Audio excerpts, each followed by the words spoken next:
നമസ്കാരം. എല്ലാ പ്രിയപ്പെട്ട പ്രേക്ഷകർക്കും ഗുഡ് മോർണിംഗ് കേരളത്തിലേക്ക് സ്വാഗതം. നിരവധി വാർത്തകളുള്ള ദിവസമാണിത്.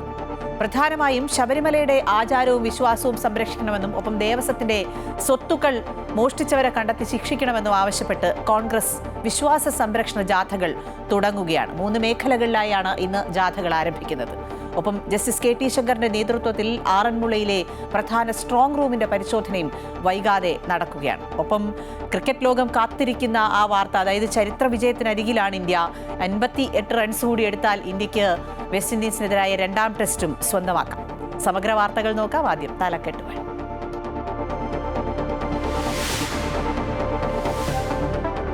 സമാധാനത്തിന്റെ ആദ്യ പുലരിയിലേക്ക് പശ്ചിമേഷ്യ. പീസ് 2025 ഉടമ്പടിയിൽ ഒപ്പുവെച്ച് ഡൊണാൾഡ് ട്രംപ്. ഉച്ചകോടിക്കെത്താതെ ഇസ്രയേൽ പ്രധാനമന്ത്രി ബെന്യാമിൻ നെതന്യാഹു. ഇന്ത്യ അടുത്ത സുഹൃത്തെന്നും ഇന്ത്യയും പാകിസ്ഥാനും ഏറ്റവും നല്ല അയൽ രാജ്യങ്ങളായി മാറുമെന്നും ട്രംപ്. ഇന്ത്യയുമായുള്ള സംഘർഷം അവസാനിപ്പിച്ചത് ട്രംപ് എന്ന പാക് പ്രധാനമന്ത്രി.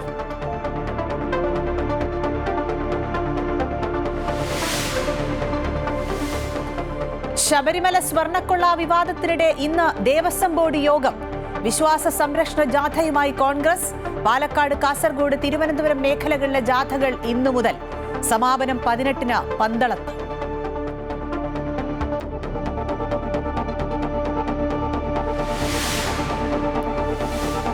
മുഖ്യമന്ത്രിയുടെ ഗൾഫ് സന്ദർശനം ഇന്നു മുതൽ. മന്ത്രി സജി ചെറിയാനും മുഖ്യമന്ത്രിക്കൊപ്പം ബഹ്റൈൻ, ഒമാൻ, ഖത്തർ, UAE എന്നീ രാജ്യങ്ങൾ സന്ദർശിക്കും.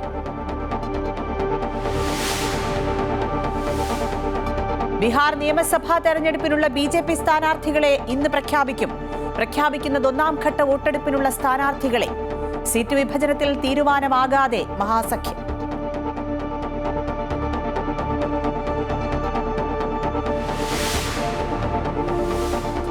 വെസ്റ്റ് ഇൻഡീസിനെതിരായ 2ാം ക്രിക്കറ്റ് ടെസ്റ്റിൽ ഇന്ത്യ വിജയത്തിനരികെ. അവസാന ദിനം ഇന്ത്യക്ക് ജയിക്കാൻ വേണ്ടത് 58 റൺസ് മാത്രം. ഇന്ത്യ 1 വിക്കറ്റിന് 63 റൺസ് എന്ന നിലയിൽ.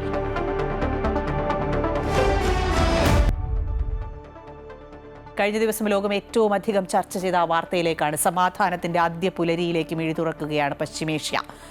പീസ് 2025 ചരിത്ര ഉടമ്പടി യാഥാർത്ഥ്യമായി. ഇസ്രയേലിനും ഹമാസിനും പിന്നാലെ അമേരിക്കൻ പ്രസിഡന്റ് ഡൊണാൾഡ് ട്രംപും ഉടമ്പടിയിൽ ഒപ്പുവെച്ചു.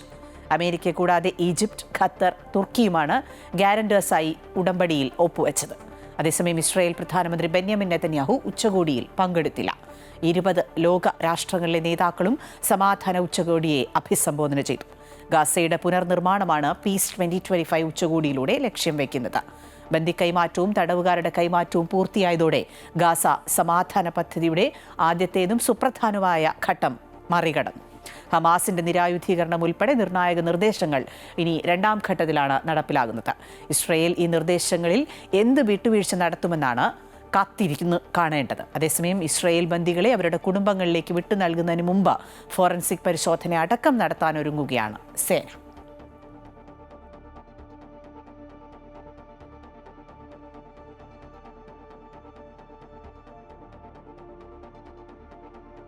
ഇന്ത്യ ഏറ്റവും നല്ല സുഹൃത്തെന്ന് ഈജിപ്ത് സമാധാന ഉടമ്പടി പ്രഖ്യാപനത്തിനിടെ അമേരിക്കൻ പ്രസിഡന്റ് ഡൊണാൾഡ് ട്രംപ്. സുഹൃത്ത് രാജ്യങ്ങളുടെ നിരയിൽ ഇന്ത്യ ഏറ്റവും മുന്നിലാണ് എന്നാണ് ട്രംപ് വിശേഷിപ്പിച്ചത്. ഇന്ത്യയും പാകിസ്ഥാനും ഏറ്റവും നല്ല അയൽ രാജ്യങ്ങളായി മാറുമെന്നും ട്രംപ് കൂട്ടിച്ചേർത്തു. ഈജിപ്ത് സമാധാന ഉടമ്പടിയിൽ ഒപ്പിടുന്നതിന് പ്രധാനമന്ത്രി നരേന്ദ്രമോദിയെ അമേരിക്കൻ പ്രസിഡന്റ് ക്ഷണിച്ചിരുന്നുവെങ്കിലും പാക് പ്രധാനമന്ത്രി ഷെഹബാസ് ഷെരീഫിനൊപ്പം വേദി പങ്കിടുന്നതിൽ വിമുഖത പ്രകടിപ്പിച്ച ഇന്ത്യ വിദേശകാര്യ സഹമന്ത്രി കീർത്തിവർദ്ധൻ സിംഗിനെയാണ് അയച്ചത്. ഉച്ചകോടിക്ക് മുമ്പ് ഗാസ സമാധാന പദ്ധതി യാഥാർത്ഥ്യമാക്കിയ ട്രംപിനെ പ്രധാനമന്ത്രി ഫോണിൽ വിളിച്ച് അഭിനന്ദിക്കുകയും ചെയ്തിരുന്നു. വ്യാപാര ഇളവുകളിൽ ഫലവത്തായ സംഭാഷണം നടന്നതായി പ്രധാനമന്ത്രി പിന്നീട് എക്സിൽ കുറിച്ചു. And we're behind you 100%. That's hungry. India is a great country with a very good friend of mine at the top, and he's just done a fantastic job. And I think that Pakistan and India are going to live very nicely together, right? That's not a very. They are. And they're two great, I'd say, leaders. Great leaders, as far as I'm concerned. American president Donald Trump സമാധാനത്തിന്റെ പ്രതിപുരുഷനെന്ന് പാകിസ്ഥാൻ പ്രധാനമന്ത്രി ഷെഹബാസ് ഷെരീഫ്. ട്രംപിന്റെ ക്ഷണപ്രകാരം Egypt ഉച്ചകോടിയെ അഭിസംബോധന ചെയ്യുമ്പോഴാണ് പാക് പ്രധാനമന്ത്രിയുടെ പരാമർശം. മാസങ്ങളോളം നീണ്ട അശാന്ത പരിശ്രമത്തിലൂടെ സമാധാനത്തോടെ ജീവിക്കാനുള്ള സാഹചര്യം ലോകത്ത് ട്രംപ് ഒരുക്കിയെന്ന് ഷഹബാസ് ഷെരീഫ് പറഞ്ഞു. ഇന്ത്യ പാകിസ്ഥാൻ യുദ്ധം ഒഴിവാക്കിയതിനു പിന്നാലെ ട്രംപും ടീമും ചരിത്ര കരാർ യാഥാർത്ഥ്യമാക്കിയെന്നും സമാധാനത്തിലുള്ള നൊബേൽ സമ്മാനത്തിന് ട്രംപിനെ താൻ നേരത്തെ നിർദ്ദേശിച്ചിരുന്നുവെന്നും ഷഹബാസ് ഷെരീഫ് പറഞ്ഞു. സമ്മേളനത്തിനിടെ പാക് പ്രധാനമന്ത്രിയെ പുകഴ്ത്തിയ ട്രംപ് പാക് സേനാ തലവനെ തന്റെ പ്രിയപ്പെട്ട ഫീൽഡ് മാർഷൽ എന്നാണ് വിശേഷിപ്പിച്ചത്. Throughout these months, day in and day out, to make this world a place to live with peace and prosperity. I would say that Pakistan had nominated President Donald Trump for Nobel Peace Prize for his outstanding, extraordinary contributions to first stop war between India and Pakistan and then achieve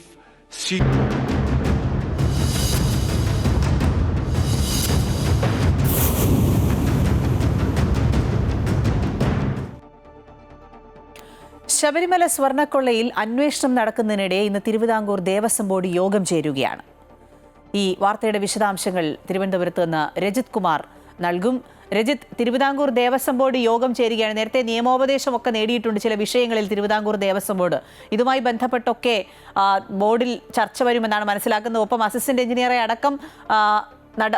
എഞ്ചിനീയർക്കെതിരെ അടക്കം നടപടിയെടുക്കാവുന്ന കാര്യങ്ങളിലേക്കല്ലേ പോകുന്നത്?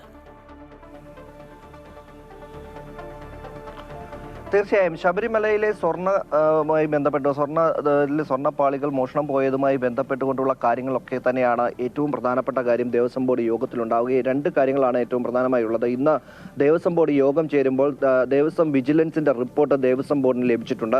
ഒപ്പം തന്നെ ക്രൈംബ്രാഞ്ചിന്റെ FIRും ദേവസ്വം ബോർഡിന്റെ മുന്നിലുണ്ട്. ഈ രണ്ട് കാര്യങ്ങൾ വെച്ചുകൊണ്ടാണ് ഇന്നത്തെ യോഗത്തിൽ ഏറ്റവും പ്രധാന ചർച്ചകൾ ഉണ്ടാവുക എന്നാണ് നമുക്ക് മനസ്സിലാക്കാൻ കഴിയുന്നത്. രണ്ട് കേസുകളാണ് ക്രൈംബ്രാഞ്ച് രജിസ്റ്റർ ചെയ്തിരിക്കുന്നത്. അതിൽ രണ്ട് കേസിലും ഉണ്ണികൃഷ്ണൻ പോറ്റിയാണ് ഒന്നാം പ്രതിയെങ്കിൽ രണ്ടാമത്തെ കേസിൽ മാത്രമാണ്.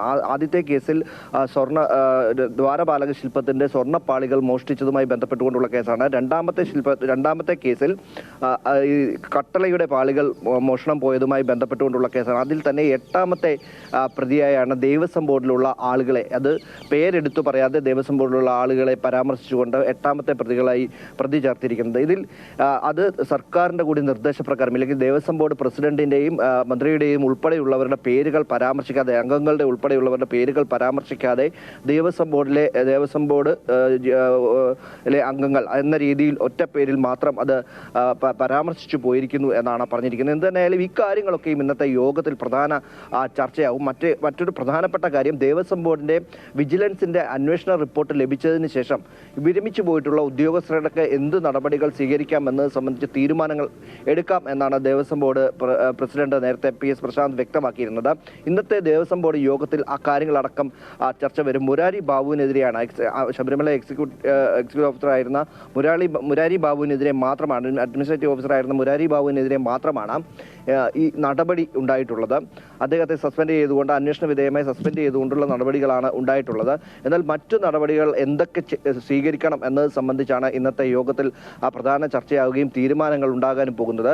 വിരമിച്ച ഉദ്യോഗസ്ഥരുണ്ട്. ആ വിരമിച്ച ഉദ്യോഗസ്ഥർക്കെതിരെ എന്ത് നടപടികൾ സ്വീകരിക്കണം എന്നത് സംബന്ധിച്ച് നേരത്തെ തന്നെ അറിഞ്ഞു. ഈ വിരമിച്ച ഉദ്യോഗസ്ഥരുടെ സാമ്പത്തിക സഹായം സർക്കാർ ദേവസ്വം ബോർഡിൽ നിന്നുള്ള സാമ്പത്തിക നൽകുന്നതൊക്കെ പിടിച്ചുവെക്കുന്ന അടക്കമുള്ള നടപടികളിലേക്ക് കാര്യങ്ങൾ പോകുമെന്ന് നേരത്തെ തന്നെ സൂചനയുണ്ടായിരുന്നു. ഇന്ന് അത് സംബന്ധിച്ചുള്ള തീരുമാനങ്ങൾ ഉണ്ടാവും.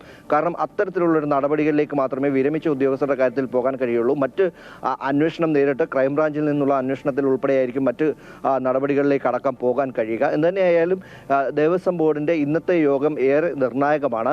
ഈ രണ്ട് കാര്യങ്ങളിൽ, ഈ രണ്ട് റിപ്പോർട്ടുകളിൽ, അല്ലെങ്കിൽ ഒന്ന് FIRലും അതുപോലെ തന്നെ ദേവസ്വം ബോർഡിന്റെ വിജിലൻസിന്റെ അന്വേഷണ റിപ്പോർട്ടിലും എന്ത് നടപടിയായിരിക്കും ദേവസ്വം ബോർഡ് കൂടുതലായി എടുക്കാൻ പോകുന്നത് എന്നത് എല്ലാവരും ഉറ്റുനോക്കുന്ന കാര്യമാണ്.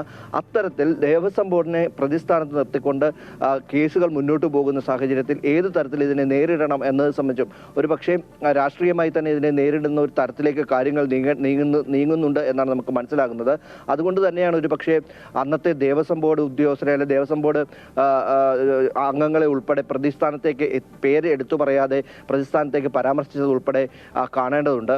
ഒപ്പം തന്നെ മറ്റൊരു പ്രധാനപ്പെട്ട കാര്യം ഇന്നത്തെ ദേവസ്വം ബോർഡ് യോഗത്തിൽ വരാൻ പോകുന്നത് 22-ാം തീയതി രാഷ്ട്രപതിയുടെ സന്ദർശനം ശബരിമലയിലുണ്ട്. ഇതുമായി ബന്ധപ്പെട്ട കാര്യങ്ങൾ വിലയിരുത്തുന്നതിനും നടപ്പാക്കുന്നതിനും ഭാഗമായി Devaswom board president PS Prashant കഴിഞ്ഞ ദിവസം ശബരിമലയിൽ എത്തുകയും അവിടെ നിന്നുകൊണ്ട് തന്നെ ഈ കാര്യങ്ങൾക്ക് നേതൃത്വം നൽകുകയും ചെയ്തിരുന്നു.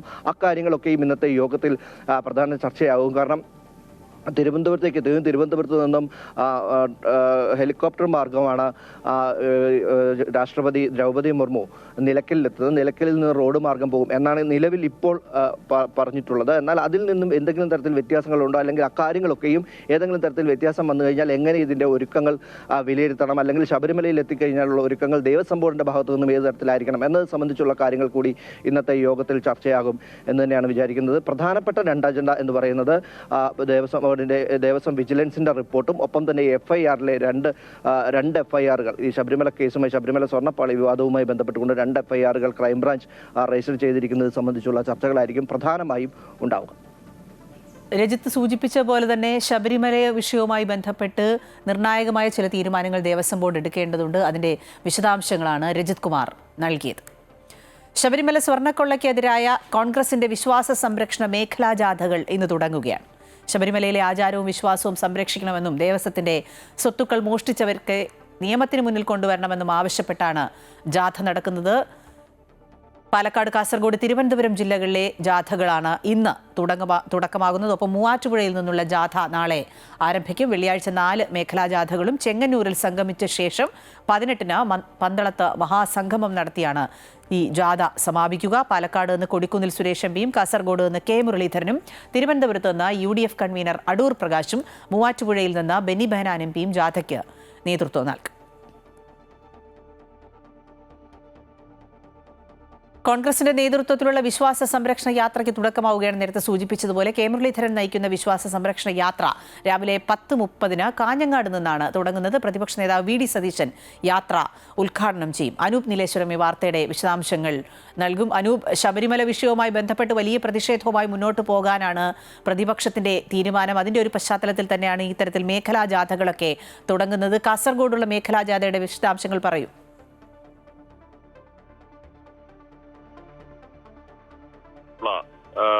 അതിന്റെ ഭാഗമായി ഇതിനെ രാഷ്ട്രീയപരമായി എടുത്തു ഉയർത്തിക്കൊണ്ടുള്ള KPCCയുടെ വിശ്വാസ സംരക്ഷണ യാത്രയ്ക്ക് ഇന്ന് കാസർഗോഡ് നിന്ന് തുടക്കം കുറിക്കുകയാണ്. മറ്റ് മേഖലകളിൽ നിന്നും യാത്ര ആരംഭിക്കുന്നുണ്ട്.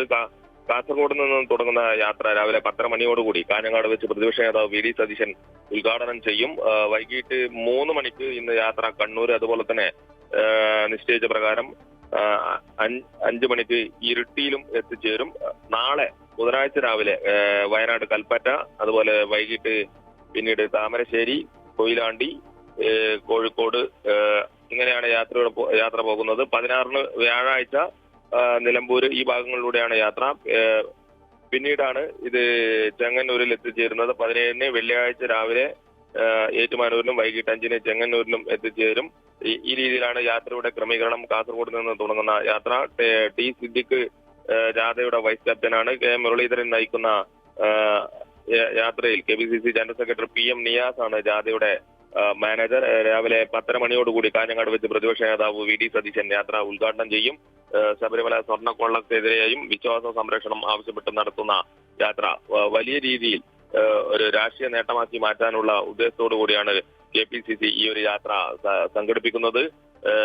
ദേവസ്വം ബോർഡ് അടക്കം പ്രതിക്കൂട്ടിലായ വിഷയം ശക്തമായ രീതിയിൽ കേരളത്തിൽ ഉടനീളം വിശ്വാസികൾക്കിടയിൽ ചർച്ചയായി വരികയാണ് ഈ KPCCയുടെ ഈ ഒരു യാത്ര ആരംഭിക്കുന്നത്. അഖില. ശരി, അനൂപ് നീലേശ്വരമാണ് വിശദാംശങ്ങൾ നൽകിയത്.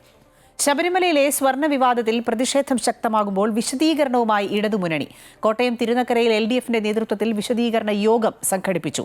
ശബരിമലയിലെ ദ്വാരപാലക ശില്പത്തിൽ നിന്നും സ്വർണം കവർന്ന കേസിൽ ശക്തമായ അന്വേഷണം നടക്കവേ ജനങ്ങളെ വിഡ്ഢികളാക്കാനാണ് പ്രതിപക്ഷവും BJPയും ശ്രമിക്കുന്നതെന്ന് യോഗം ഉദ്ഘാടനം ചെയ്ത് മന്ത്രി VN വാസവൻ പറഞ്ഞു. ശബരിമലയിലെ സ്വർണം കെട്ടവരെ കൃത്യമായി കണ്ടെത്തി സ്വർണം വീണ്ടെടുക്കണമെന്നാണ് സർക്കാർ നിലപാടെന്നും വാസവൻ കൂട്ടിച്ചേർത്തു. ശബരിമലയിലെ സ്വർണം കവർന്ന കേസിൽ കോടതി നിഷ്കർഷിച്ച രീതിയിൽ അന്വേഷണം നടക്കവേ ജനങ്ങളെ വിഡ്ഢികളാക്കാനാണ് പ്രതിപക്ഷവും BJPയും ശ്രമിക്കുന്നതെന്ന് ദേവസ്വം മന്ത്രി VN വാസവൻ പറഞ്ഞു. പ്രത്യേക സംഘത്തിന്റെ നേതൃത്വത്തിൽ സമഗ്രമായ അന്വേഷണം വേണമെന്നത് തന്നെയാണ് സർക്കാരിൻ്റെയും നിലപാട്. സർക്കാരിൻ്റെ അഭിപ്രായവും കോടതിയുടെ ഉത്തരവും ഒന്നുതന്നെയാണ്. സർക്കാർ നിഷ്കർഷിച്ച കാര്യങ്ങൾ കോടതി അംഗീകരിച്ചു. ആഗോള അയ്യപ്പ സംഗമത്തിന്റെ ശോഭ കെടുത്താനാണ് പ്രതിപക്ഷം വിവാദം ഉയർത്തിക്കൊണ്ടുവന്നതെന്നും തുടർച്ചയായി മൂന്നാമതും LDF അധികാരത്തിൽ വരുമെന്ന ഭയമാണ് പ്രതിപക്ഷത്തിനെന്നും VN വാസവൻ പറഞ്ഞു. ശബരിമല വിഷയത്തിൽ കോട്ടയത്ത് ഇടതുമുന്നണി സംഘടിപ്പിച്ച വിശദീകരണ യോഗം ഉദ്ഘാടനം ചെയ്യുകയായിരുന്നു അദ്ദേഹം.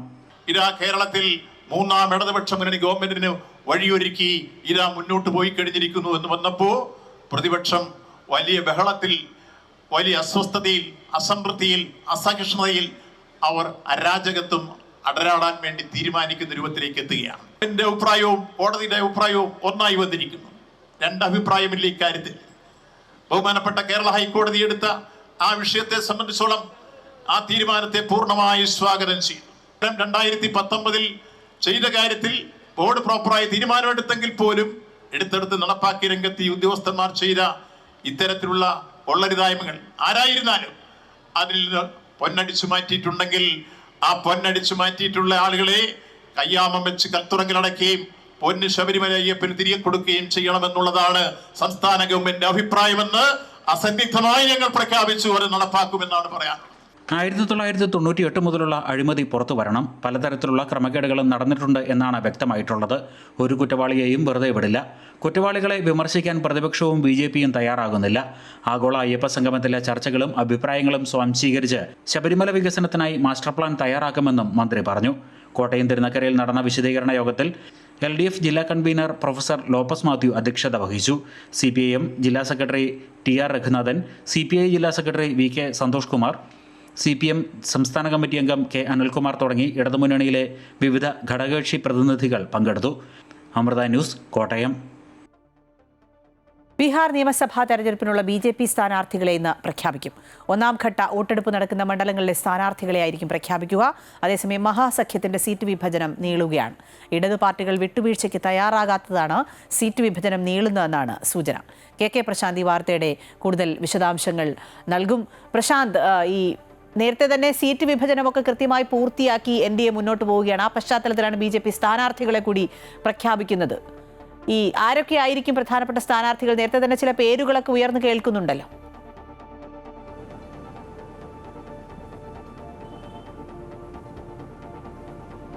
അഖിലിന്റെ ഏറ്റവും പ്രധാനപ്പെട്ട കാര്യമെന്ന് പറയുന്നത് മഹാസഖ്യത്തിന്റെ സീറ്റ് വിഭജന കാര്യത്തിൽ ഇതുവരെ തീരുമാനമായിട്ടില്ല എന്നുള്ളതാണ്. ഇപ്പോഴും തർക്കങ്ങൾ നിലനിൽക്കുന്നു എന്നുള്ളതാണ് ശ്രദ്ധേയമായ കാര്യം. പ്രത്യേകിച്ച് കോൺഗ്രസും RJDയും തമ്മിലല്ല പ്രധാനമായും തർക്കം നിൽക്കുന്നത്. ഇടത് പാർട്ടികൾ എടുക്കുന്ന നിലപാടുകൾ തന്നെയാണ് കോൺഗ്രസിനും RJDക്കുമുള്ള വെല്ലുവിളി എന്ന് പറയുന്നത്.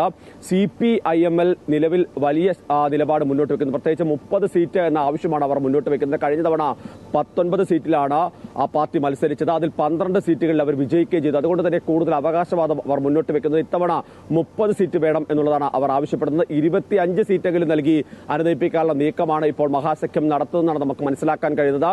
CPM 4 സീറ്റിൽ തന്നെയാണ് മത്സരിക്കുക. കഴിഞ്ഞ തവണയും 4 സീറ്റായിരുന്നു. അതിൽ 2 സീറ്റിൽ വിജയിക്കുകയും ചെയ്തു. ഇത്തവണ ആ സീറ്റിൽ ചില മാറ്റങ്ങൾ ഉണ്ടായേക്കുമെന്നുള്ള സൂചനകൾ പുറത്തു വരുന്നുണ്ട്. അതേസമയം 10 സീറ്റുകൾ CPI ആവശ്യപ്പെടുന്നുണ്ട്. കഴിഞ്ഞ തവണ 6 സീറ്റിലാണ് CPI മത്സരിച്ചത്. 2 സീറ്റിൽ മാത്രമാണ് വിജയിച്ചത്. പക്ഷേ ഇത്തവണ തങ്ങളുടെ സ്വാധീനം വർദ്ധിച്ചുവെന്നും അതുകൊണ്ട് തങ്ങൾക്ക് സ്വാധീനമുള്ള മേഖലകളിൽ കൂടുതൽ സീറ്റുകൾ വേണമെന്നുള്ളതാണ് CPIയുടെ നിലപാട്. ഇക്കാര്യത്തിൽ ഇന്ന് അന്തിമ തീരുമാനം ഉണ്ടാകുമെന്നാണ് നമുക്ക് മനസ്സിലാക്കാൻ കഴിയുന്നത്. അതേസമയം തന്നെ NDA സഖ്യത്തിന്റെ കാര്യത്തിൽ വളരെ ശക്തമായ നിലപാടുകൾ അവർ മുന്നോട്ട് വെക്കുന്നു. സീറ്റ് വിഭജനം പൂർത്തിയാക്കിയിരിക്കുന്നു. പക്ഷേ പ്രധാനപ്പെട്ട കാര്യം ഇപ്പോഴും ചില അതൃപ്തികൾ നിലനിൽക്കുന്നു എന്നുള്ളത്. ഇനി സ്ഥാനാർത്ഥി നിർണയത്തിലേക്ക് കടക്കുമ്പോൾ എന്ത് തീരുമാനം ഉണ്ടാകും എന്നുള്ളതാണ് പ്രധാനപ്പെട്ട കാര്യം. ഇപ്പോഴും ഈ പാർട്ടിക്ക് പുറത്തുനിന്ന് ചില ആളുകളെ കൂടി സ്ഥാനാർത്ഥി നിർണയത്തിലേക്ക് കൊണ്ടുവരുന്ന അല്ലെങ്കിൽ സ്ഥാനാർത്ഥിയെ പ്രഖ്യാപിക്കാനുള്ള നീക്കങ്ങൾ BJPയുടെ ഭാഗത്തുനിന്ന് ഉണ്ടാകുന്നു. ഓരോ മണ്ഡലത്തിലെ സാഹചര്യങ്ങൾ നേരത്തെ കേന്ദ്ര നേതൃത്വം വിലയിരുത്തുകയും ഒക്കെ ചെയ്തു എന്നുള്ളത് പ്രധാനപ്പെട്ട കാര്യം തന്നെയാണ്. ഇതിലേറ്റവും ശ്രദ്ധേയമായത് ചിലയിടങ്ങളിൽ ജനങ്ങളുമായി അടുത്തു നിൽക്കുന്ന പ്രമുഖ വ്യക്തികളെ സ്ഥാനാർത്ഥികളാക്കാനുള്ള നീക്കം നടത്തുന്നു. ഒപ്പം തന്നെ മറ്റ് പാട്ടുകാരായ ആളുകൾ, ഗായകരായ ആളുകൾ, അതുപോലെ നിലവിലുള്ള ചില അത്തരം നീക്കൽ കൂടി BJPയുടെ ഭാഗത്തു നിന്ന് ഉണ്ടാകുന്നുണ്ട്. ഏതൊക്കെ മേഖലകളിലാണ് ആർക്കൊക്കെ സ്വാധീനം എന്നുള്ളതാണ് പ്രധാനമായും ഉദ്ദേശിക്കുന്നത്.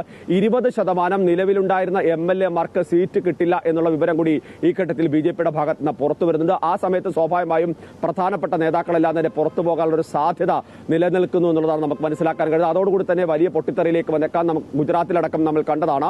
ഇത്തരത്തിലൊരു നീക്കം നടത്തി ഭരണം പിടിച്ചു. പക്ഷേ അപ്പോഴും ഈ പറയുന്ന ചില പ്രതിസന്ധികൾ നിലനിൽക്കുന്നു എന്നുള്ളതാണ് എടുത്തു പറയേണ്ടത്. ഏതായാലും NDAയുടെ സീറ്റ് വിഭജനം പാർലമെന്റ് തെരഞ്ഞെടുപ്പുമായി ചേർത്ത് വെച്ച് തന്നെയാണ് മുന്നോട്ട് പോകുന്നത്. സ്വാഭാവികമായും കഴിഞ്ഞ തവണ ഓരോ സീറ്റും അതായത് ഒരു നിയമസഭാ മണ്ഡലം കണക്കാക്കുന്ന 6 നിയമസഭാ മണ്ഡലങ്ങൾ ഒരു ലോക്സഭാ മണ്ഡലമായാണ് കണക്കാക്കിയിരിക്കുന്നത്. അങ്ങനെ കണക്കാക്കി തന്നെയാണ് കഴിഞ്ഞ തവണ BJP 17 മണ്ഡലങ്ങളിലാണ് ലോക്സഭയിൽ മത്സരിച്ചത്. 40 മണ്ഡലങ്ങളാണ് സംസ്ഥാനത്തുള്ളത്. ആ ഒരു കണക്കാക്കിൽ തന്നെയാണ് 101 എന്ന നിലയിലേക്ക് എത്തിയത്.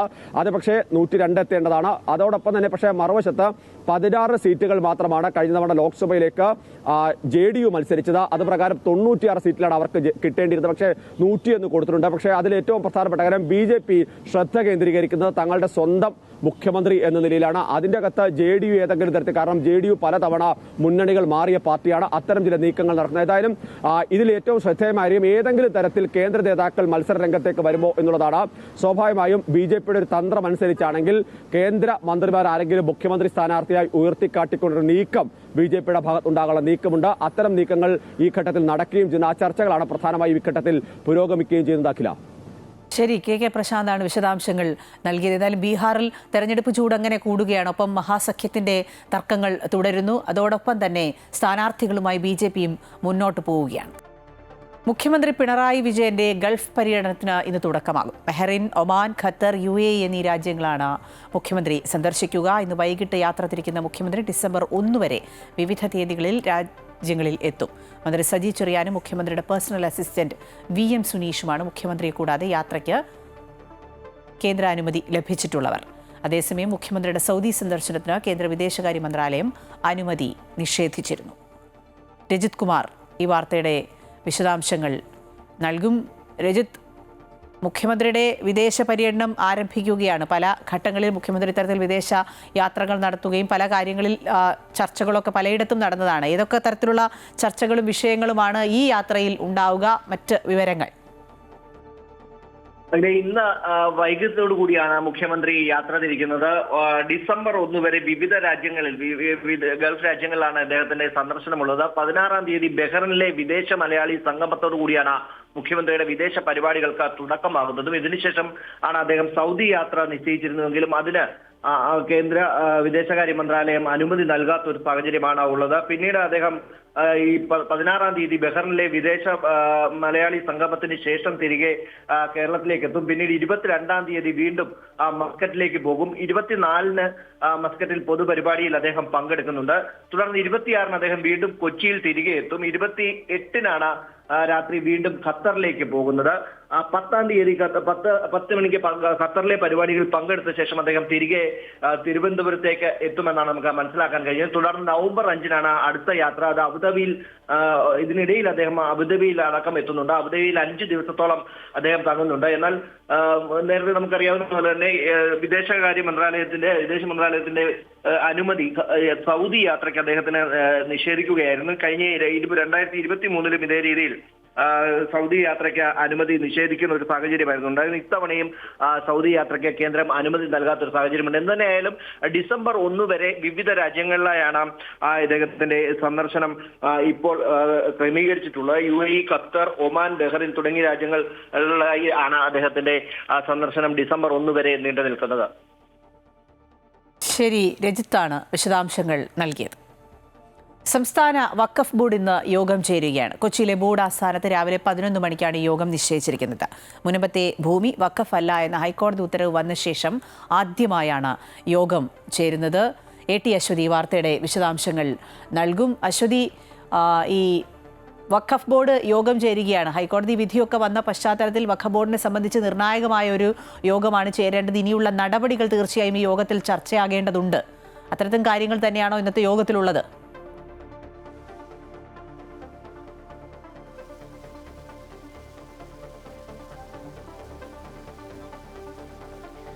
അഖില, ഇന്നത്തെ യോഗത്തിൽ ഈ വഖഫ് ഹൈക്കോടതി വിധിയുമായി ബന്ധപ്പെട്ട കാര്യങ്ങൾ അജണ്ടയിൽ ഇല്ല എന്നതാണ് ഏറ്റവും പ്രധാനപ്പെട്ടത്. പക്ഷേ അത് കൃത്യമായി അത് ഇന്നത്തെ യോഗത്തിൽ ചർച്ചയാകുമെന്ന കാര്യത്തിൽ സംശയമില്ല. കാരണം വഖഫ് ബോർഡിനെ സംബന്ധിച്ച് ഏറ്റവും നിർണായകമായ ഒരു ഘട്ടമായിരുന്നു ഹൈക്കോടതി വിധി എന്നുള്ളത്. ഡിവിഷൻ ബെഞ്ച് സിംഗിൾ ബെഞ്ചിൻ്റെ വിധിയാണ് ഡിവിഷൻ ബെഞ്ച് മാറ്റിയിരിക്കുന്നത്. അത് റദ്ദാക്കുകയും ചെയ്തിരിക്കുന്നു. മാത്രമല്ല, മൊത്തത്തിൽ വഖഫ് ബോർഡിൻ്റെ പ്രവർത്തനങ്ങളെ സംബന്ധിച്ചിട്ടുള്ള കാര്യങ്ങൾ ഇതിൽ പരാമർശത്തിൽ ഉണ്ട്. ഈ ഉത്തരവ് കൃത്യമായി രേഖപ്പെടുത്തിയിട്ടുണ്ട്. അതായത് ഇത്തരത്തിൽ ഏതെങ്കിലും ഒരു ഭൂമി തങ്ങളുടേതാണ് എന്ന് ക്ലെയിം ചെയ്യാനായിട്ട് സാധിക്കില്ല. അങ്ങനെയാണെങ്കിൽ താനിരിക്കുന്ന ജഡ്ജസ് ഇത് വ്യക്തമാക്കിയിട്ടുള്ളത് ഈ കോടതി പോലും ഒരുപക്ഷെ നാളെ വഖഫിൻ്റേതാണ് എന്ന് പറയുന്ന ഒരു സ്ഥിതിയിലേക്ക് പോകുമ്പോൾ താജ്മഹലും അതുപോലെ തന്നെ പ്രധാനപ്പെട്ട ഇന്ത്യയിലെ സ്ഥാപനങ്ങളും അത്തരത്തിലുള്ള കെട്ടിടങ്ങളും എല്ലാം വഖഫിൻ്റേതാണെന്ന് ക്ലെയിം ചെയ്യാൻ സാധിക്കുമല്ലോ എന്നൊക്കെയായിരുന്നു ഹൈക്കോടതി ഡിവിഷൻ ബെഞ്ച് വ്യക്തമാക്കിയത്. അത്രയും രൂക്ഷമായ ഭാഷയിൽ തന്നെയാണ് ഹൈക്കോടതിയുടെ വിധി ഉണ്ടായിരിക്കുന്നത്. മാത്രമല്ല, ഈ ഭൂമി തിരിച്ചു പിടിക്കുന്നു എന്ന് പറയുമ്പോൾ തന്നെ അത് വഖഫ് അല്ലാതായി മാറി എന്നതാണ് കോടതിയുടെ സുപ്രധാനമായ ഒരു നിരീക്ഷണം. കാരണം അത് വഖഫ് ഭൂമികൾ തിരികെ പിടിക്കുക എന്ന് പറയുന്ന ഒരു സംവിധാനമില്ല എന്നും കോടതി ചൂണ്ടിക്കാട്ടുകയാണ് ചെയ്തത്.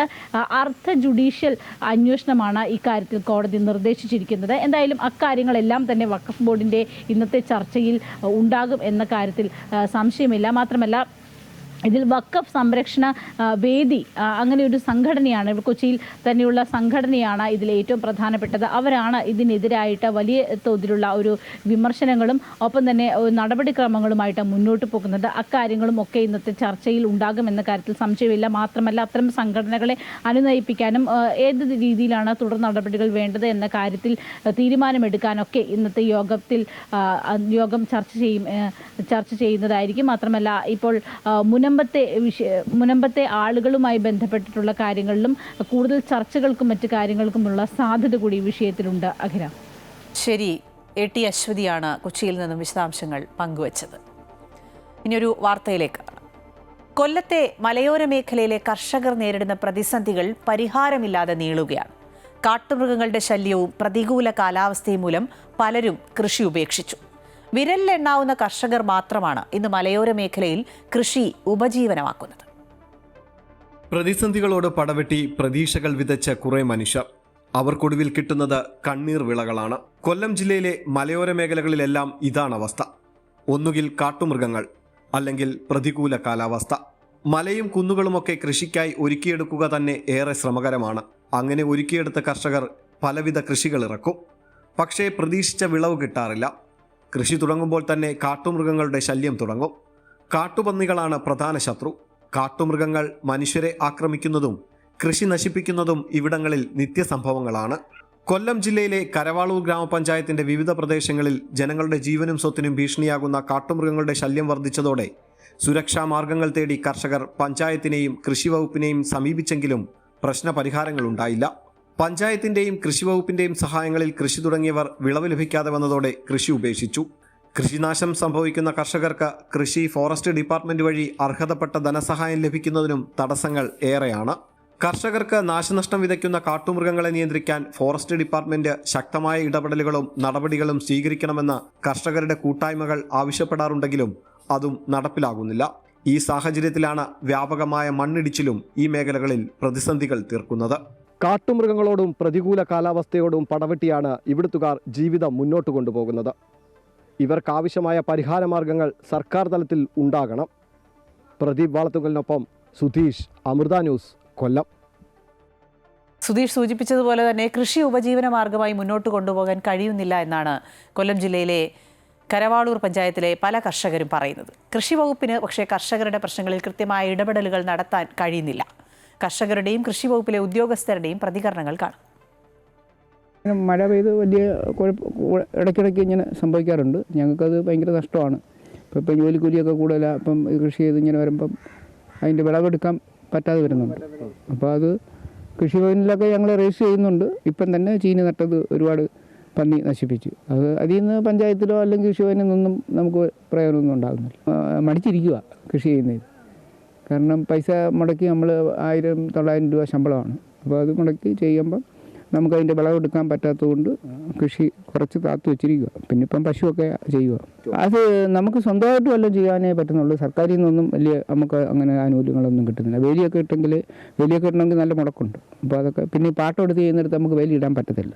നമുക്ക് പൈസ മുടക്കി അത് ചെയ്താൽ അവർ പാട്ടം ഒഴിയുമ്പോൾ അത് പറ്റത്തില്ലല്ലോ. കാട്ടുമൃഗങ്ങളുടെ ശല്യമുണ്ട്, പന്നി ശല്യം കാര്യമായിട്ടുണ്ട്.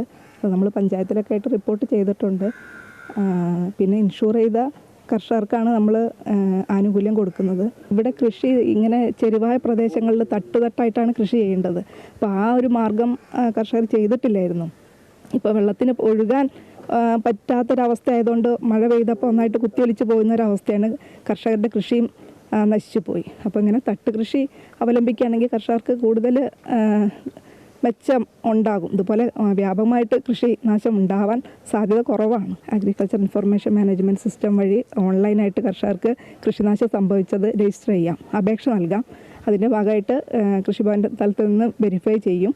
അപ്പോൾ കർഷകരുടെ വിള എത്ര എണ്ണം പോയി എന്ന് വെച്ചാൽ അതിനുള്ള ആനുകൂല്യം കൊടുക്കും. നെന്മാറ പോത്തുണ്ടി സജിത കൊലക്കേസിൽ വിധി ഇന്ന്. പാലക്കാട് 4ാം അഡീഷണൽ ജില്ലാ കോടതിയാണ് വിധി പറയുക. ഈ കേസിലെ പ്രതി ചെന്താമര കേസിൽ ജാമ്യത്തിലിറങ്ങി ഇരട്ടക്കൊലപാതകം നടത്തിയത് കേരളത്തെ ഞെട്ടിച്ചിരുന്നു. പിന്നാലെ 6 വർഷങ്ങൾക്ക് ശേഷം വിചാരണ നടപടികൾ പൂർത്തിയാക്കിയാണ് കോടതി വിധി പറയുന്നത്. 2019 ഓഗസ്റ്റ് 31-നാണ് അയൽവാസിയായിരുന്ന സജിതയെ വീട്ടിൽ കയറി ചെന്താമരാക്ഷൻ വെട്ടിക്കൊലപ്പെടുത്തിയത്. ഭാര്യ പിണങ്ങിപ്പോകാൻ കാരണക്കാരിയെന്ന് സംശയിച്ചായിരുന്നു ക്രൂര കൊലപാതകം.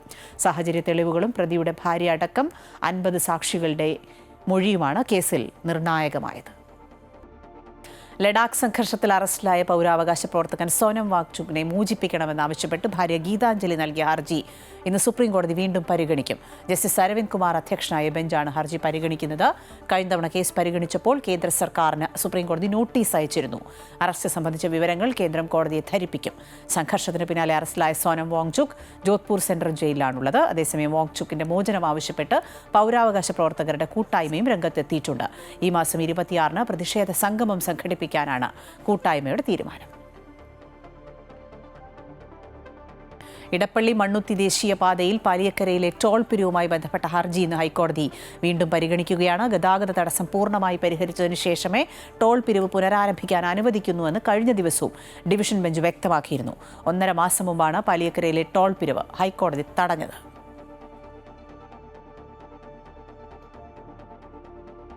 യൂത്ത് കോൺഗ്രസ് ഭാരവാഹി പ്രഖ്യാപനത്തിൽ അതൃപ്തി പുകയുകയാണ്. അധ്യക്ഷ സ്ഥാനം ലഭിക്കാത്തതിൽ അബിൻ വർക്കി പരസ്യ പ്രതികരണത്തിന് ഒരുങ്ങുന്നുവെന്നാണ് വിവരം. രാവിലെ അബിൻ വർക്കി മാധ്യമങ്ങളെ കണ്ടേക്കും. വിവാദങ്ങളെ തുടർന്ന് രാഹുൽ മാങ്കൂട്ടത്തിൽ രാജിവെച്ച് 51 ദിവസങ്ങൾക്ക് ശേഷമാണ് OJ ജനീഷിനെ ദേശീയ നേതൃത്വം യൂത്ത് കോൺഗ്രസ് സംസ്ഥാന അധ്യക്ഷനായി പ്രഖ്യാപിച്ചത്. അതേസമയം അധ്യക്ഷ നിയമനത്തിൽ ഐ ഗ്രൂപ്പിന് കടുത്ത അതൃപ്തിയാണുള്ളത്. സംഘടനാ തെരഞ്ഞെടുപ്പിൽ രണ്ടാമതെത്തിയിട്ടും നിലവിലെ ഉപാധ്യക്ഷനായ അബിൻ വർക്കിയെ അവഗണിച്ചതായാണ് പരാതി. ഏറ്റവും പിന്നിലുള്ള OJ ജനീഷിനെ പരിഗണിച്ചത് അന്യായമെന്നാണ് ഐ ഗ്രൂപ്പ് ആരോപിക്കുന്നത്. വർക്കിംഗ് പ്രസിഡന്റ് പദവിയിലേക്ക് അബിൻ വർക്കിയെ പരിഗണിക്കാത്തതിലും അതൃപ്തി ഉണ്ട്.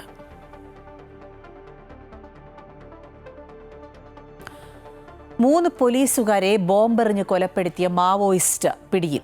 ജാർഖണ്ഡ് സ്വദേശി സഹൻ ടുട്ടിയാണ് പിടിയിലായത്. NIA സംഘം മൂന്നാറിൽ നിന്നാണ് പ്രതിയെ പിടികൂടിയത്.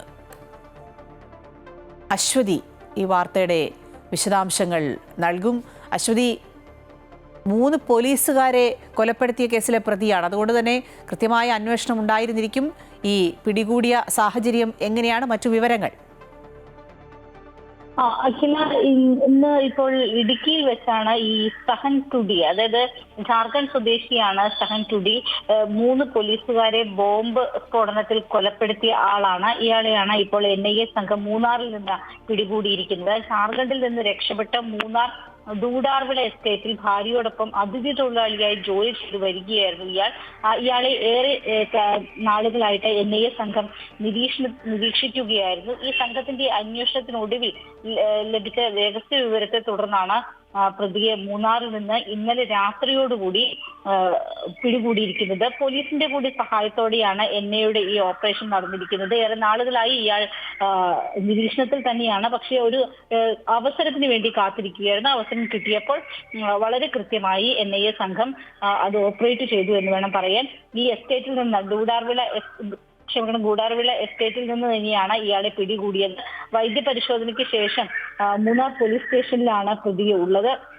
അവിടെ നിന്നും മറ്റ് നടപടിക്രമങ്ങളിലേക്ക് NIA സംഘവും പോലീസും കടക്കും എന്നാണ് ഈ ഘട്ടത്തിൽ മനസ്സിലാകുന്നത്. 2021 ഈ കേസിന് ആസ്പദമായ സംഭവം നടക്കുന്നത്. ജാർഖണ്ഡിൽ ആണ് ഈ സ്ഫോടനത്തിലൂടെ 3 പോലീസുകാരെ പ്രതി കൊലപ്പെടുത്തിയത്. 1.5 വർഷം മുമ്പാണ് ഈ സഹൻ കേരളത്തിൽ എത്തിയത് എന്നും അറിയുന്നു. സഹനൊപ്പം കൂടുതൽ ആളുകൾ കേരളത്തിൽ എത്തിയിട്ടുണ്ട് എന്ന് തന്നെയാണ് NIAയുടെ നിഗമനം. ഇവരെല്ലാം എവിടെയാണ് എന്ന് പരിശോധിച്ചു വരികയാണ്. അതിനുശേഷം തുടർ നടപടികളിലേക്ക് കടക്കും. അതായത് ഈ കേസിൽ കൂടുതൽ അറസ്റ്റ് ഉണ്ടാകാനുള്ള ഒരു സാധ്യത കൂടി ഇപ്പോഴുണ്ട്.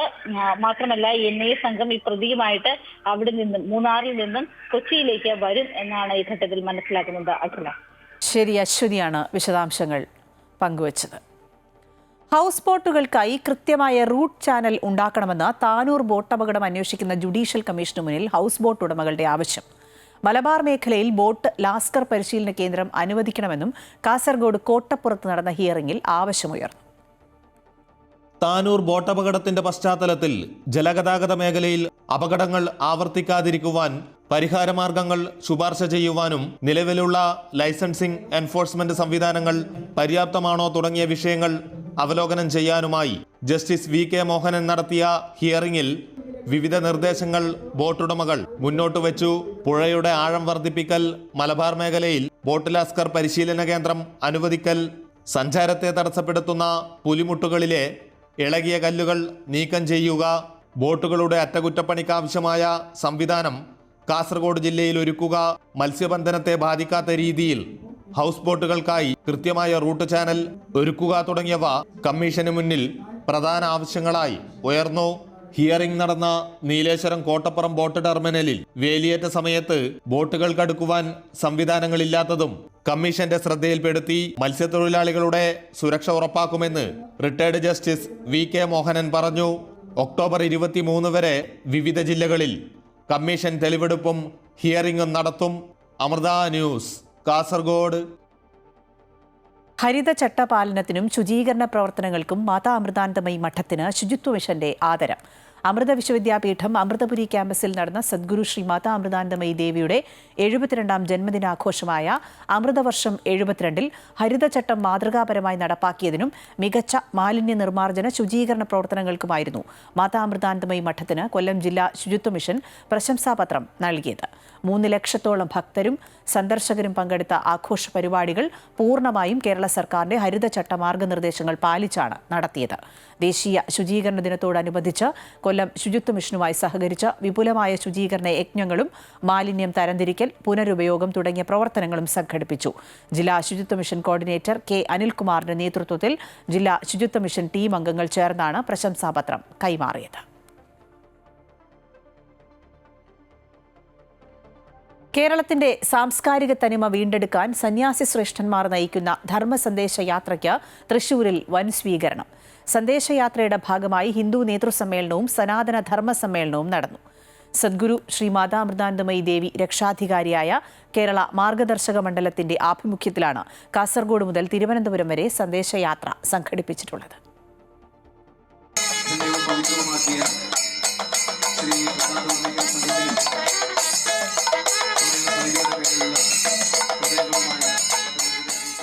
കാസർഗോഡ്, കണ്ണൂർ, വയനാട്, കോഴിക്കോട് ജില്ലകളിലെ പര്യടനം പൂർത്തിയാക്കിയാണ് ധർമ്മ സന്ദേശയാത്ര തൃശൂരിലെത്തിയത്. മൂല്യബോധമുള്ള സമൂഹത്തെ സൃഷ്ടിക്കുക എന്നതാണ് യാത്രയുടെ ലക്ഷ്യം. സന്ദേശയാത്രയുടെ ഭാഗമായി തൃശൂർ കൗസ്തുഭം ഓഡിറ്റോറിയത്തിൽ ഹിന്ദു നേതൃസമ്മേളനവും നടന്നു. തുടർന്ന് വൈകിട്ട് വടക്കുന്നാഥ ക്ഷേത്ര മൈതാനിയിൽ നടന്ന സനാതനധർമ്മ സമ്മേളനത്തിൽ ആയിരങ്ങൾ പങ്കെടുത്തു. ധർമ്മ സന്ദേശയാത്രയിലൂടെ ഹിന്ദു സമാജത്തിന് ലഭിക്കേണ്ട വ്യക്തമായ ദിശാദർശനം ലഭിച്ചുവെന്ന് കുളത്തൂർ അദ്വൈതാശ്രമം മഠാധിപതിയും ധർമ്മ സന്ദേശയാത്രയുടെ രക്ഷാധികാരിയുമായ സ്വാമി ചിദാനന്ദപുരി പറഞ്ഞു. പരമപൂജ്യ ഭൂമാനന്ദ തീർത്ഥസ്വാമികൾ സംബന്ധിക്കുക മാത്രമല്ല, ഹിന്ദു സമാജത്തിന് ഇന്ന് ലഭിക്കേണ്ടുന്ന വ്യക്തമായ ദിശാദർശനം നൽകി കഴിഞ്ഞു. മാതാ അമൃതാനന്ദമയി മഠം മേപ്പാടി മഠാധിപതി സ്വാമി വേദാമൃതാനന്ദപുരി മുഖ്യപ്രഭാഷണം നടത്തി. ഈ ധർമ്മ സന്ദേശയാത്ര ഒരു മാറ്റത്തിന്റെ സൂചനയാണെന്ന് അദ്ദേഹം പറഞ്ഞു. നമ്മുടെ ഹിന്ദു സമാജത്തിന്റെ ഒരു ചെറിയ പ്രശ്നം എന്ന് പറഞ്ഞു കഴിഞ്ഞാൽ ചെറിയൊരു വിഭാഗത്തിന്റെ പ്രശ്നമല്ല, ഒരു ക്ഷേത്രത്തിന്റെ പ്രശ്നമല്ല, ഒരു കുടുംബത്തിന്റെ പ്രശ്നമല്ല. നമ്മുടെ സനാതനധർമ്മത്തിൻ്റെ മൊത്തത്തിലുള്ള പ്രശ്നമാണ്. ഇതിനൊരു പ്രതിവിധിയാണ്, അതിനൊരു ഉണർത്തുപാട്ടായിട്ടാണ് നമ്മുടെ ഈ യാത്ര നമ്മൾ തീരുമാനിച്ചിട്ട് ഇവിടം വരെ നമ്മൾ സാക്ഷാത്കരിച്ചെത്തിയിരിക്കുന്നു. മാതാമൃതാനന്ദമയ മഠം തൃശൂർ മഠാധിപതി സ്വാമി അമൃതഗീതാനന്ദപുരി, മാതാമൃതാനന്ദമയ മഠം ഇരിങ്ങാലക്കുട മഠാധിപതി ബ്രഹ്മചാരി അമോഘാമൃത ചൈതന്യ, സ്വാമി ഭൂമാനന്ദ തീർത്ഥ, സ്വാമി അധ്യാത്മാനന്ദ സരസ്വതി, സ്വാമി പ്രജ്ഞാനാനന്ദ തീർത്ഥപാദർ, സ്വാമി ദേവചൈതന്യാനന്ദ, സ്വാമി ബ്രഹ്മസ്വരൂപാനന്ദ തുടങ്ങിയവർ സംബന്ധിച്ചു. അമൃത ന്യൂസ്, തൃശൂർ.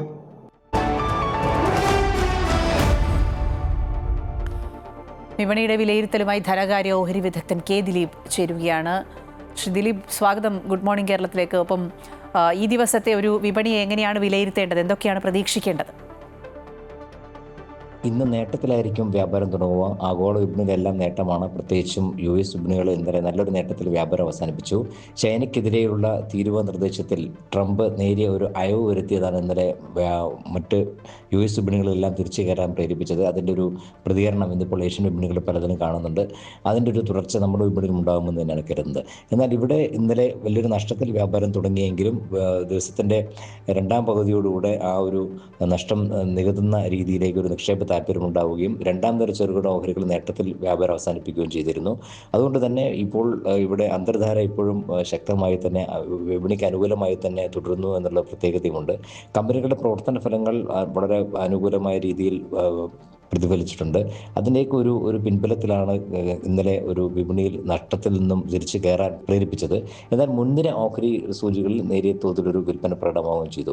നിലവിലെ സാഹചര്യത്തിൽ മുൻനിര സൂചികയായ നിഫ്റ്റിക്ക് 25,150 എന്നുള്ള നിലവാരമാണ് ഒരു പ്രധാന അടിസ്ഥാന നിലവാരമായി കണക്കാക്കുന്നത്. 25,250 എന്നുള്ള നിലവാരം മറികടന്ന് വ്യാപാരം നടക്കുന്ന സാഹചര്യത്തിൽ മുന്നോട്ട് നീങ്ങാനുള്ള സാധ്യതയുണ്ട്. ഇന്നെന്തായാലും ആ ഒരു നിലവാരത്തിന് മുകളിലേക്ക് എത്തുമെന്നും ആ ഒരു നിലവാരത്തിന് മുകളിൽ തന്നെ വ്യാപാരം അവസാനിപ്പിച്ചേക്കുമെന്ന് തന്നെയാണ് കരുതുന്നത്. വിദേശ നിക്ഷേപ സ്ഥാപനങ്ങളും അനുകൂലമായി തന്നെ ഇടപെടുന്നുണ്ട്. ഇന്നലെ വിൽപ്പനയിലായിരുന്നെങ്കിൽ കൂടി നാമമാത്ര വിൽപ്പനയായിരുന്നു ഉണ്ടായിരുന്നത്. കഴിഞ്ഞ കുറച്ച് ദിവസങ്ങളായി അവർ തുടർച്ചയായി നിക്ഷേപത്തിലുമാണ്. എന്തായാലും വരും ദിവസങ്ങളിലും അവരുടെ നിലപാടുകൾ നിർണായകമായിരിക്കും. ഇന്ന് നേട്ടത്തിലായിരിക്കും വ്യാപാരം തുടങ്ങുക. കെ ദിലീപാണ് വിപണിയുടെ വിലയിരുത്തൽ നൽകിയത്. കൊച്ചി കുണ്ടന്നൂരിൽ തോക്കു ചൂണ്ടി കവർച്ച നടത്തിയ സംഭവത്തിൽ പ്രതികളുടെ കുറ്റസമ്മത മൊഴി പുറത്ത്. കവർച്ച ചെയ്ത പണം കൊണ്ട് ഏലയ്ക്ക വാങ്ങി എന്നാണ് മൊഴി. 12-ാം പ്രതി ലെനിൻ 14 ലക്ഷം രൂപയ്ക്കാണ് ഏലയ്ക്ക വാങ്ങിയത്. 1-ാം പ്രതി ജോജിയെ ലെനിൻ ഒളിപ്പിച്ചതും മുരിക്കാശ്ശേരിയിലെ ഏലത്തോട്ടത്തിലാണ്. പിടിച്ചെടുത്ത ചാക്ക് കണക്കിന് ഏലയ്ക്ക മരട് സ്റ്റേഷനിലേക്ക് എത്തിച്ചു. അശ്വതി ഈ വാർത്തയുടെ വിശദാംശങ്ങൾ നൽകും. അശ്വതി, കൊച്ചി കുണ്ടന്നൂരിലെ ഈ കവർച്ച കഴിഞ്ഞ ദിവസങ്ങളിലൊക്കെ ഒരുപാട് ചർച്ചയായതാണ്. ഇപ്പോൾ പ്രതികളുടെ മൊഴി കൂടി പുറത്തു വരികയാണ്. വിശദാംശങ്ങൾ. അഖില, ഇതിൽ 85 ലക്ഷം രൂപയുടെ ഒരു തട്ടിപ്പാണ്, കവർച്ചയാണ് നടന്നത്. അതിൽ 14 ലക്ഷം രൂപയ്ക്ക് ഏലക്ക വാങ്ങിയെന്നാണ് ഏറ്റവും ഒടുവിലായിട്ട് പ്രതികളുടെ കുറ്റസമ്മത മൊഴിയിൽ പുറത്തു വരുന്ന വിശദാംശങ്ങൾ. ഈ കവർച്ച ചെയ്ത പണം കൊണ്ട് ഏലക്ക വാങ്ങി. അതിൽ 12-ാം പ്രതി ലെനിൻ 14 ലക്ഷം രൂപയ്ക്കാണ് ഏലക്ക വാങ്ങിയത്. ഈ 1-ാം പ്രതി ജോജിയെ ലെനിൻ ഒളിപ്പിച്ചതും ഏലത്തോട്ടത്തിലാണ്. പിടിച്ചെടുത്ത ചാക്ക് കണക്കിന് ഏലക്കയാണ് ഇപ്പോൾ മരട് സ്റ്റേഷനിലേക്ക് എത്തിച്ചിരിക്കുന്നത്. ഈ കേസിനെ സംബന്ധിച്ച് പറയുന്നത് ഇതിൽ ആദ്യം മുതൽ തന്നെ ദ്രുതഗതിയിലുള്ള ഒരു അന്വേഷണമാണ് പോലീസിന്റെ ഭാഗത്തു നിന്ന് ഉണ്ടായിരിക്കുന്നത്. ഇതിൽ 12 പ്രതികൾ, ഒരാളെ കൂടി മാത്രമാണ് ഇനി കിട്ടാനുള്ളത്. ഇതിൽ മുഖ്യ സൂത്രധാരൻ ജോജി അടക്കം കഴിഞ്ഞ ദിവസം പിടികൂടി എന്നതാണ് ഇതിൽ ഏറ്റവും പ്രധാനപ്പെട്ടത്. ഇതിൽ മറ്റേതെങ്കിലും തരത്തിലുള്ള പണമിടപാടുകളോ കാര്യങ്ങളോ ഒക്കെ നടന്നിട്ടുണ്ടോ എന്ന് പോലീസ് അന്വേഷിക്കുകയാണ്. പണം ഇരട്ടിപ്പിക്കലുമായി ബന്ധപ്പെട്ട ചില കാര്യങ്ങളായിരുന്നു, അത്തരത്തിലുള്ള പണമിടപാടുകളായിരുന്നു നടക്കാൻ ഇവർ പ്ലാൻ ഇട്ടിരുന്നത്. അതിനിടയ്ക്കാണ് ഈ കവർച്ച കൂടി ഉണ്ടായത് എന്നാണ് പോലീസിന് ഇപ്പോൾ ലഭ്യമാകുന്ന വിവരം. ഇതിൽ ഒരു മുഖംമൂടി ധരിച്ചെത്തിയ ഒരാളെ കൂടിയാണ് ഇനി ഈ കേസിൽ പിടികിട്ടാനുള്ളത്. മാത്രമല്ല 7 പേര് ഈ കേസിൽ റിമാൻഡിലാണ്. ഈ സംഭവം നടന്ന് വളരെ പെട്ടെന്ന് തന്നെ 5 പേരെ പിടികൂടാനായിട്ട് പോലീസിന് സാധിച്ചിട്ടുണ്ട്. എന്തായാലും ഈ പണം ഏതൊക്കെ വിധത്തിലാണ് ചെലവഴിച്ചിട്ടുള്ളത് തുടങ്ങിയ കാര്യങ്ങളാണ് പോലീസ് അന്വേഷിക്കുന്നത്. അത് സമാന്തരമായി തന്നെ അന്വേഷിക്കുന്നത്. ഇതിൽ 50 ലക്ഷം രൂപയുടെ കാര്യത്തിൽ പോലീസിന് ഏകദേശം ധാരണയായിട്ടുണ്ട്. മറ്റ് പണം എങ്ങനെയാണ് ചെലവഴിച്ചത്, ഏത് വിധത്തിലാണ്, ആരുടെയൊക്കെ കൈകളിലൂടെയാണ് അത് പോയിട്ടുള്ളത് തുടങ്ങിയ കാര്യങ്ങൾ കൂടി പോലീസ് ഇതിൽ അന്വേഷിക്കുന്നുണ്ട്. എന്തായാലും ഈ മരട് പോലീസ് സ്റ്റേഷനിൽ ഈ തൊണ്ടി മുതലായിട്ട് ചാക്ക് കണക്കിന് ഏലയ്ക്ക കെട്ടിക്കിടക്കുന്നു എന്നതാണ് ഇതിൽ ഏറ്റവും രസകരമായ ഒരു കാര്യം കൂടി. അഖില, ശരി, അശ്വതിയാണ് വിശദാംശങ്ങൾ നൽകിയത്. വൈക്കം TV പുരം ഗ്രാമപഞ്ചായത്തിലെ ചെമ്മനത്തുകരയിൽ 1,41 ലക്ഷം രൂപ ചെലവിൽ നിർമ്മിച്ച സ്മാർട്ട് കൃഷിഭവന്റെ ഉദ്ഘാടനം മന്ത്രി പി പ്രസാദ് നിർവഹിച്ചു. ഗ്രാമപഞ്ചായത്ത് അനുവദിച്ച 6 സെന്റ് സ്ഥലത്ത് 2 നിലകളിലായാണ് സ്മാർട്ട് കൃഷിഭവൻ നിർമ്മിച്ചത്. നബാർഡാണ് പദ്ധതിക്കായി തുക അനുവദിച്ചത്. സംസ്ഥാനത്ത് കാർഷിക മേഖലയിൽ നടപ്പാക്കിയ കാലോചിത മാറ്റങ്ങൾ കർഷകരുടെ വരുമാനം വർദ്ധിപ്പിക്കാൻ സഹായകരമായതായി മന്ത്രി പി പ്രസാദ് പറഞ്ഞു. ഡ്രോണുകൾ ഉൾപ്പെടെയുള്ള പുത്തൻ സാധ്യതകൾ ഉപയോഗപ്പെടുത്താൻ കഴിയുന്നതിലൂടെ കൃഷിച്ചെലവ് കുറയുകയും സമയം ലാഭിക്കുകയും ചെയ്യുന്നതിന് പുറമെ വിളവ് വർദ്ധിക്കുകയും ചെയ്യുന്നത് വലിയ നേട്ടമാണ്.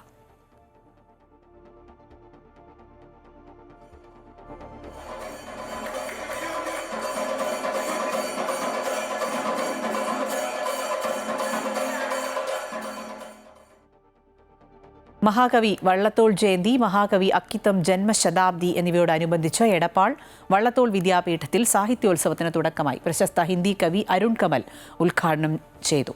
ഒക്ടോബർ 16 വരെയാണ് സാഹിത്യോത്സവം. 4 ദിവസം നീണ്ടു നിൽക്കുന്ന സാഹിത്യോത്സവത്തിൽ പ്രഭാഷണങ്ങൾ, സെമിനാറുകൾ, ഡോക്യുമെന്ററി പ്രദർശനം, അക്ഷരശ്ലോകം, കാവ്യകേളി, മറത്തുകളി, പുരസ്കാര വിതരണം, കവി സമ്മേളനം, ഫോട്ടോ എക്സിബിഷൻ എന്നിവ സംഘടിപ്പിച്ചിട്ടുണ്ട്.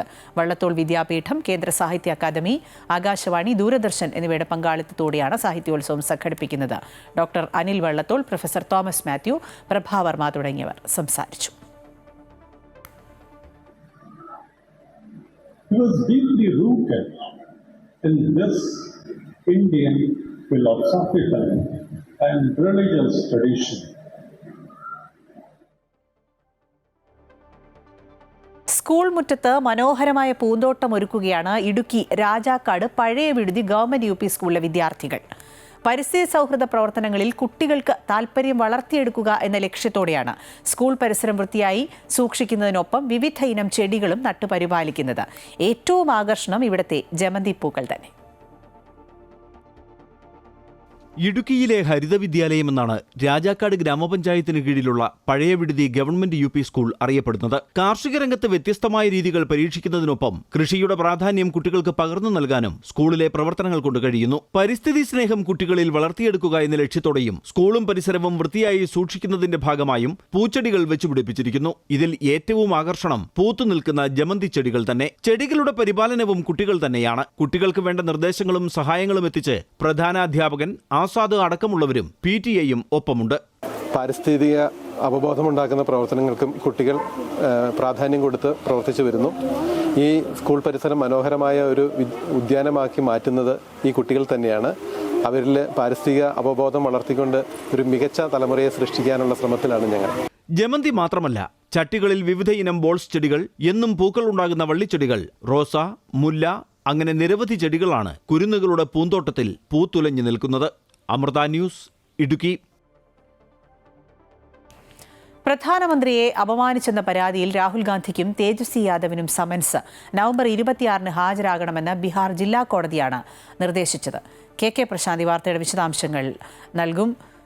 പ്രശാന്ത്, രാഹുൽ ഗാന്ധിക്കും ഒപ്പം തേജസ്വി യാദവിനും സമൻസ് അയച്ചിരിക്കുന്നു. ഈ നടപടികൾ എങ്ങനെയാണ് പുരോഗമിക്കുന്നത്? അഖില, രാഹുൽ ഗാന്ധിയുടെ നേതൃത്വത്തിൽ ബീഹാറിൽ നടന്ന വോട്ടർ അധികാര യാത്രക്കിടെയാണ് പ്രധാനമന്ത്രിയെ അപമാനിച്ചു എന്നുള്ളതാണ് പരാതിയുടെ ആധാരം. ഈ പരാതി സംബന്ധിച്ച നേരത്തെ തന്നെ സെപ്റ്റംബർ 4-ാം തീയതിയാണ് ഇത് സംബന്ധിച്ച പരാതി ബീഹാർ കോടതിയിലേക്ക്, ജില്ലാ കോടതിയിലേക്ക് എത്തുന്നത്. ഈ പരാതി നൽകിയത് BJP നേതാവായ ഹരിലാൽ സിംഗ് ആണ്. ഈ പരാതിയുടെ അടിസ്ഥാനത്തിലാണ് ഇപ്പോൾ രാഹുൽ ഗാന്ധി, തേജസ്വി യാദവ് അടക്കമുള്ള നേതാക്കൾക്ക് കോടതി നോട്ടീസ് അയച്ചിരിക്കുന്നത്. ഒപ്പം തന്നെ വികാസ്ശീൽ ഇൻസാൻ പാർട്ടി നേതാവ് മുകേഷ് സഹാനിയുണ്ട്. ഈ 3 പേർക്കാണ് ഇപ്പോൾ കോടതി നോട്ടീസ് അയച്ചിരുന്നത്. ഒപ്പം തന്നെ തിരിച്ചറിയാത്ത 100 പേർ, അങ്ങനെ 100 പേർ കൂടി എന്നുള്ളതാണ് വ്യക്തമാക്കുന്നത്. പക്ഷേ ഇതിൽ ഏറ്റവും പ്രധാനപ്പെട്ട കാര്യം എന്ന് പറയുന്നത് 3 പേർക്ക് അയച്ചതിൽ രാഹുൽ ഗാന്ധിയും തേജസ്വി യാദവും അതുപോലെ തന്നെ മുകേഷ് സഹാനിയും ഇവരെല്ലാം ഒന്നെങ്കിൽ നേരിട്ട് ഹാജരാവുക, അല്ലെങ്കിൽ ഇവരുടെ പ്രതിനിധികൾ കോടതിയിൽ ഹാജരായി ഇക്കാര്യങ്ങൾ ബോധ്യപ്പെടുത്തണം എന്നുള്ളതാണ് ഇപ്പോൾ ഇക്കാര്യത്തിൽ വ്യക്തമാക്കിയിട്ടുള്ളത്. അതിൽ തന്നെ പ്രധാനമായത് വലിയ രീതിയിലുള്ള ഗുരുതരമായ ആരോപണങ്ങളും അതുപോലെ തന്നെ ആക്ഷേപങ്ങളും അധിക്ഷേപങ്ങളുമാണ് പ്രധാനമന്ത്രിക്കെതിരെ ഉയർന്നിട്ടുള്ളത്. അത് റാലിക്കെതിരെ നിരവധി തവണ ഉയർത്തുകയൊക്കെ ചെയ്തതാണ്. അതിൽ തന്നെ അതുകൊണ്ട് തന്നെ ഈ നേതാക്കൾ പങ്കെടുത്ത റാലിയാണ്. അതുകൊണ്ട് തന്നെ അവരറിയാതെ ഇത്തരം നീക്കം ഉണ്ടാകില്ല എന്നുള്ളതാണ് ഹർജിക്കാരന് വേണ്ടി ഹാജരായ അഭിഭാഷകൻ ഗോപകുമാർ ബർണവൽ പറഞ്ഞത്.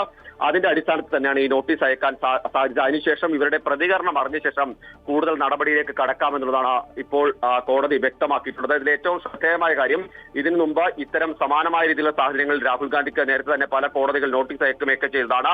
ബീഹാറിൽ വോട്ടറധികാര യാത്രയുമായി ബന്ധപ്പെട്ട് രാഹുൽ ഗാന്ധി പ്രധാനമന്ത്രിയെ അപമാനിച്ചുവെന്നും ഒപ്പം തന്നെ പ്രവർത്തകർ പ്രധാനമന്ത്രിയെയും പ്രധാനമന്ത്രിയുടെ അമ്മയെയും അപമാനിച്ച തരത്തിൽ വാർത്തകൾ വരികയും അക്കാര്യത്തിൽ വലിയ രീതിയിലുള്ള രാഷ്ട്രീയ വിവാദങ്ങൾ കനക്കുകയും ഒക്കെ ചെയ്തതാണ്. അതിൽ പിന്നീട് ബീഹാർ കോൺഗ്രസ് കമ്മിറ്റി പുറത്തിറക്കിയ വീഡിയോയിലടക്കം പ്രധാനമന്ത്രിയുടെ അമ്മയെയും അപമാനിക്കുന്ന തരത്തിൽ ചില പരാമർശങ്ങളും ചില നീക്കങ്ങളും ഒക്കെ ഉണ്ടായിരുന്നു. അതും വലിയ വിവാദങ്ങളൊക്കെ വന്നിരുന്നു. പിന്നീട് തെരഞ്ഞെടുപ്പ് കമ്മീഷനും ഒപ്പം തന്നെ കോടതിയുടെ ഇടപെടലിനെ തുടർന്ന് ആ വീഡിയോയ്ക്ക് അടക്കം തന്നെ നിരോധനം ഏർപ്പെടുത്തുകയൊക്കെ ചെയ്താണ്. ഇതിൽ ഏറ്റവും മറ്റൊരു ശ്രദ്ധേയമായ കാര്യം, ഇത് ബീഹാറിലെ തെരഞ്ഞെടുപ്പ് നടക്കുന്ന ഒരു സമയമാണ്. സ്വാഭാവികമായും ഇതൊരു രാഷ്ട്രീയ വിവാദമായി വരുന്ന മണിക്കൂറുകളിൽ ഉയർന്നു വരാനുള്ള ഒരു സാധ്യത നിലനിൽക്കുന്നുണ്ട്. പ്രത്യേകിച്ച് ഇത് BJP തെരഞ്ഞെടുപ്പ് പ്രവർത്തനങ്ങളിലാകെ തന്നെ ഉയർത്തിക്കാണിക്കും. നേരത്തെ തന്നെ പ്രധാനമന്ത്രിയെയും അമ്മയെയും വലിയ രീതിയിൽ അപമാനിക്കുന്നു. അത് വലിയ തെരഞ്ഞെടുപ്പ് പ്രചരണ വിഷയമായി BJP മുന്നോട്ട് കൊണ്ടുപോവുകയും ചെയ്യുന്നതിനിടയിലാണ് ഇപ്പോൾ രാഹുൽ ഗാന്ധിക്കും തേജസ്വി യാദവിനുമെതിരെ കോടതിയുടെ ഭാഗത്ത് ഇത്തരമൊരു നടപടി ഉണ്ടായിട്ടുള്ളത്. ഏതായാലും നവംബർ 26-നാണ് 26 ഹാജരാകാൻ അല്ലെങ്കിൽ നേരിട്ട് ഹാജരാവുകയോ അല്ലെങ്കിൽ അഭിഭാഷകരെ അയക്കുകയോ ചെയ്യണമെന്ന നിർദ്ദേശമാണ് കോടതിയുടെ ഭാഗത്ത് നിന്ന് ഇക്കാര്യത്തിൽ ഉണ്ടായിട്ടുള്ളത്. അഖില.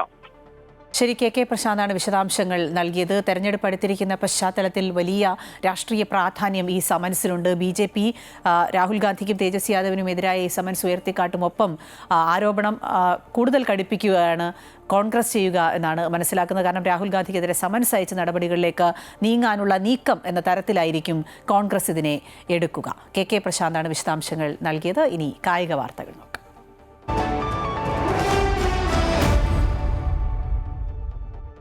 വെസ്റ്റ് ഇൻഡീസിനെതിരായ രണ്ടാം ടെസ്റ്റിലും ഇന്ത്യ വിജയത്തിലേക്ക്. രണ്ടാം ഇന്നിംഗ്സിൽ 121 റൺസ് വിജയലക്ഷ്യം പിന്തുടരുന്ന ഇന്ത്യ 4-ാം ദിനം കളി അവസാനിപ്പിക്കുമ്പോൾ 1 വിക്കറ്റ് നഷ്ടത്തിൽ 63 റൺസ് എന്ന നിലയിലാണ്. വിജയത്തിലെത്താൻ ഇന്ത്യക്ക് ഇനി 58 റൺസ് കൂടി മതി. 30 റൺസുമായി സായി സുദർശനും 25 റൺസുമായി KL രാഹുലുമാണ് ക്രീസിൽ. 120 റൺസിന്റെ ലീഡാണ് ഫോളോ ഓൺ ചെയ്ത വെസ്റ്റ് ഇൻഡീസ് രണ്ടാം ഇന്നിംഗ്സിൽ നേടിയത്. നേരത്തെ 10-ാം വിക്കറ്റിലെ ചെറുത്തുനിൽപ്പിലൂടെ വിൻഡീസ് തങ്ങളുടെ രണ്ടാം ഇന്നിംഗ്സിൽ 390 റൺസ് നേടിയിരുന്നു. ആദ്യ ടെസ്റ്റിൽ ഇന്ത്യ ഇന്നിംഗ്സ് ജയം സ്വന്തമാക്കി. രണ്ടാം ടെസ്റ്റ് കൂടി വിജയിക്കുന്നതോടെ ഇന്ത്യ ചരിത്രത്തിലേക്ക് മുന്നേറും. രഞ്ജി ട്രോഫിയുടെ പുതിയ സീസണിലെ ആദ്യ മത്സരത്തിൽ കേരളത്തിന്റെ മത്സരം നാളെയാണ്. തിരുവനന്തപുരം ഗ്രീൻഫീൽഡ് സ്റ്റേഡിയത്തിൽ നടക്കുന്ന മത്സരത്തിൽ മഹാരാഷ്ട്രയാണ് എതിരാളികൾ. കഴിഞ്ഞ തവണ കേരളം ഫൈനലിലെത്തി ചരിത്രം കുറിച്ചിരുന്നു. ആദ്യ ഇന്നിംഗ്സ് ലീഡിന്റെ മികവിലായിരുന്നു അന്ന് വിദർഭ ജേതാക്കളായത്. സമാനമായ പ്രകടനം ആവർത്തിക്കാൻ കഴിയുമെന്ന ആത്മവിശ്വാസത്തിലാണ് മുഹമ്മദ് അസറുദ്ദീന്റെ നേതൃത്വത്തിലുള്ള കേരള ടീം. എലൈറ്റ് ഗ്രൂപ്പ് ബിയിലാണ് കേരളം. പഞ്ചാബ്, മധ്യപ്രദേശ്, കർണാടക, സൗരാഷ്ട്ര, ചണ്ഡീഗഡ്, മഹാരാഷ്ട്ര, ഗോവ എന്നിവരാണ് ഗ്രൂപ്പിലെ മറ്റ് ടീമുകൾ. ഗുഡ് മോർണിംഗ് കേരളം പൂർണ്ണമാവുകയാണ്. തുടക്കത്തിൽ സൂചിപ്പിച്ച പോലെ നിരവധി വാർത്തകൾ ഉള്ള ദിവസമാണ്. പല വാർത്തകളുടെയും അപ്ഡേഷൻസ് ഒക്കെ വരുന്ന ദിവസമാണ്. അടുത്ത മണിക്കൂറുകളിലും ആ വാർത്തകൾ ഉണ്ടാകും. എല്ലാ വാർത്തകളും അമൃത ന്യൂസ് യൂട്യൂബ് ചാനലിൽ കാണാം. എല്ലാ പ്രിയപ്പെട്ട പ്രേക്ഷകർക്കും ഒരു നല്ല ദിവസം ആശംസിക്കാം.